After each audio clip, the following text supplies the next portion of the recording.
Ah, zoou, né? Vamos de novo, zoou, né? Vim rindo, zoando. Ô, Kevin, lembra que eu te falei? Esse tag aqui, então, você tem que substituir com a assinatura do artista. Tudo bem. Tudo bem? Tô pronto. Quase bom, quase bom. Aqui, por exemplo, aqui fica o Eduardo Baum, que ele é pau pra toda obra. Como é que eu posso dizer outra coisa? E veste a camisa. E veste a camisa. Literalmente. Você tem um mercado pequeno, um mercado extremamente elitista, que é dominado por poucos agentes, os galeristas, os curadores. A gente está vivendo a era dos curadores, em que eles comandam o espetáculo junto com os galeristas. E a minha urgência sempre foi muito maior do que isso. E talvez essa seja uma das melhores respostas que eu possa dar, o porquê que eu fui deixando o processo de pintura e fui tendo interesse em usar a cidade como plataforma de trabalho, porque você precisa ser uma pessoa extremamente paciente e encarar de frente a solidão da pintura. A não ser que você seja um Jeff Koons, que você tem uma super estrutura de assistentes que pintam as suas ideias, o que eu acho incrível. Sou muito a favor disso, aliás, de artistas que conseguem utilizar o seu lado empreendedor e ampliar a sua capacidade conceitual dessa forma. Eu tomei uma decisão que seria pôr em prática esse lado empreendedor e começar a sair efetivamente do ateliê para criar um discurso de arte para pessoas que não eram do circuito. A gente tem na frente do ateliê o Rio Pinheiros, que foi palco de uma das intervenções mais incríveis que eu poderia ter feito em São Paulo, foram os caiaques. Você tem um elemento morto, que é um rio que corta a cidade, totalmente poluído, um esgoto a céu aberto. E num dia de sol como esse, você tem 140, 150 caiaques tripulados por manequins, como uma regata de final de semana. Porque a minha ideia é captar o olhar do público. Eu quero fisgar esse público e, com sorte, gerar reflexão. Eu costumo dizer de que a arte não é para dar nó no cérebro. A função da arte é desatar nós que a gente tem no cérebro.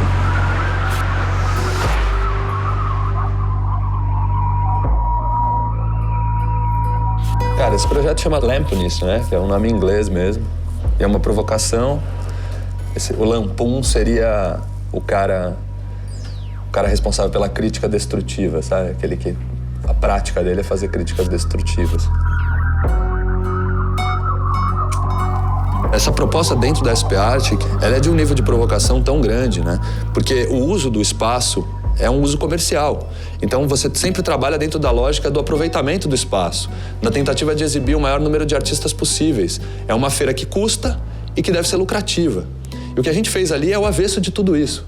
E o que a gente fez foi, de fato, construir uma parede na frente do stand e nessa parede eu escrevi violento, fora, dentro, decora, falando exatamente dessa ponte. E é uma rimazinha, né?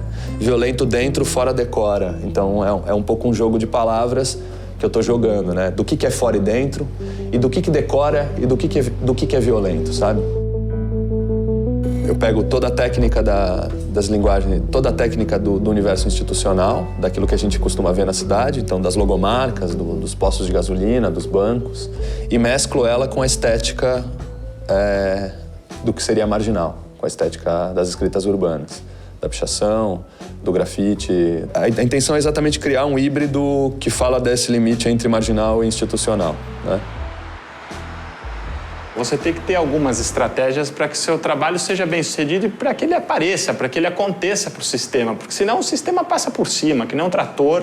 E foi pensando dessa forma que talvez eu tenha criado a minha melhor obra até hoje, que é uma empresa, que se chama Ataque Intervenções Urbanas. A Ataque é a primeira empresa de intervenções urbanas no Brasil. E a Ataque põe a mão na massa, a Ataque vai a campo, a Ataque negocia, a Ataque tem um embate direto com os artistas, com os órgãos públicos. Então isso me dá uma possibilidade de fazer um bom equilíbrio de contas aqui dentro. Se eu resolvo invadir o Congresso, eu pego um pouco de recursos de uma ação como essa e coloco numa ação autoral que pode me dar um problema danado no futuro. Todas as equações possíveis passam por aqui. Editais, já participei, já ganhei. Leis de incentivo, conheço todas, uso. Verba de marketing, trago para os meus projetos.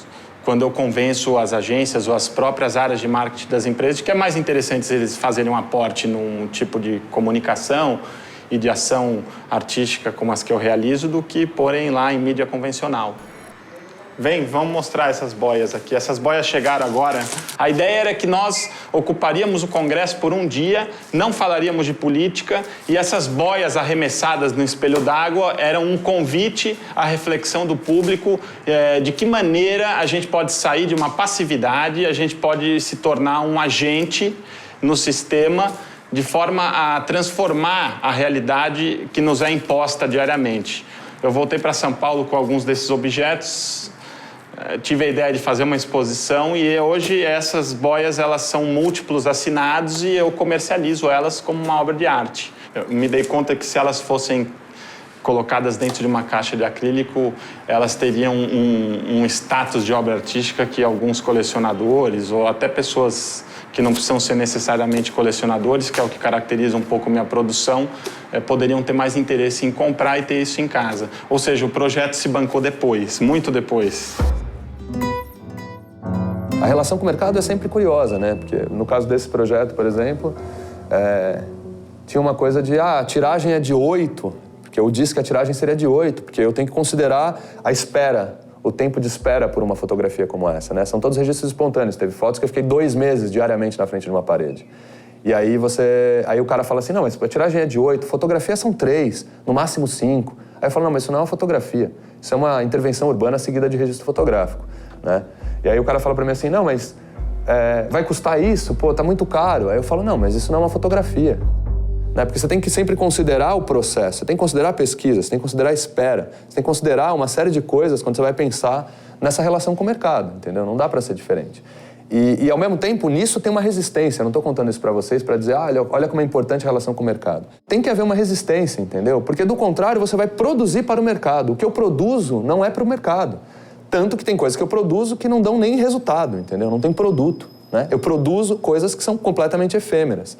E é assim que é. A motivação de fazer não está na relação ou na não relação com o mercado. Se for para pensar em mercado, vamos fazer publicidade, vamos fazer ilustração, vamos fazer logomarca, entendeu? Tem mercado, o mercado existe. Quando eu escolho fazer obras como essas, eu escolho falar de um tema e a motivação está aí. O quanto isso é vendável, o quanto complicado isso é, o quanto isso vai custar, cara, pode ser uma fortuna invendável. E daí? Eu posso fazer isso? Posso, então vamos fazer assim.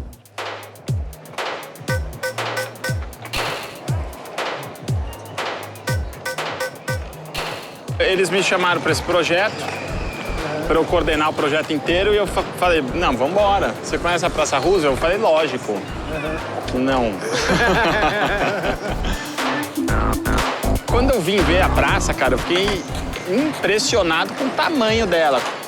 Eu não lembro de ter entrado numa praça tão cinza como a Praça Roosevelt. E foi pensando nesse cinza da cidade que nasceu esse projeto Combata o Cinza, onde eu fiz o convite para 15 artistas de rua participarem de uma obra urbana aqui que seria captar a sombra do público, como vocês estão vendo hoje, fazer o outline dessas sombras e você traz desse universo escuro, sem cor, que é a sombra, você consegue trazer o trabalho do artista nesse espaço capturado pelo giz, pela tinta, pelos pincéis e pelo spray.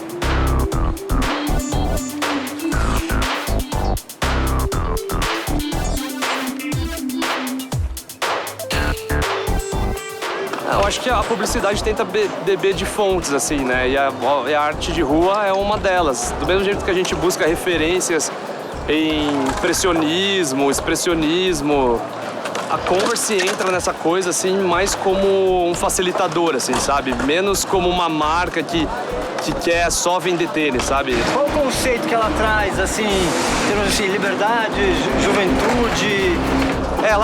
Ela traz tudo isso, mas eu não quero falar isso, que é muito tosco. Beleza. A gente pensou no Sur muito pelo que ele vem fazendo pela cidade, em termos de arte. Não foi tão fácil assim. Não foi tão fácil assim. Eles Eles ficaram me temperando, ficaram fazendo diversos calls. Eu não sabia disso. Para saber onde eles estavam pisando. Mas não foi nada fácil. Teve que ser apresentado diversas vezes, teve muita refação e reuniões para convencer, até que ficou decidido para o projeto acontecer de que eu teria que preparar a superfície para os artistas de uma forma que depois eu pudesse remover esses trabalhos, o que é uma pena, por um lado, mas por outro lado você centraliza uma energia por um determinado período de tempo, que é uma característica da intervenção urbana. São 30 dias. Quem vier para a praça vai ver a exposição. Quem não vier para a praça, depois dos 30 dias, não vai ver a exposição.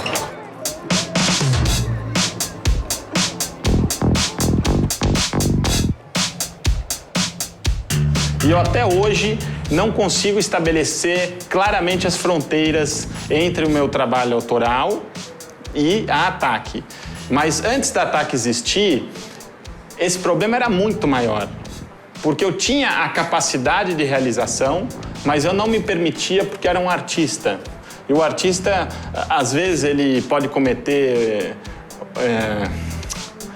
o erro de não querer participar ativamente do sistema, de ter uma repulsa dessas negociações com o sistema. E eu não concordo com isso. Eu acho que o artista tem que ser um profissional, ele tem que se colocar dentro do sistema como profissional necessário, como um médico, como um advogado. O artista gera reflexão para a sociedade. Já é tão difícil ser artista, uma das vantagens é você poder ser um ator.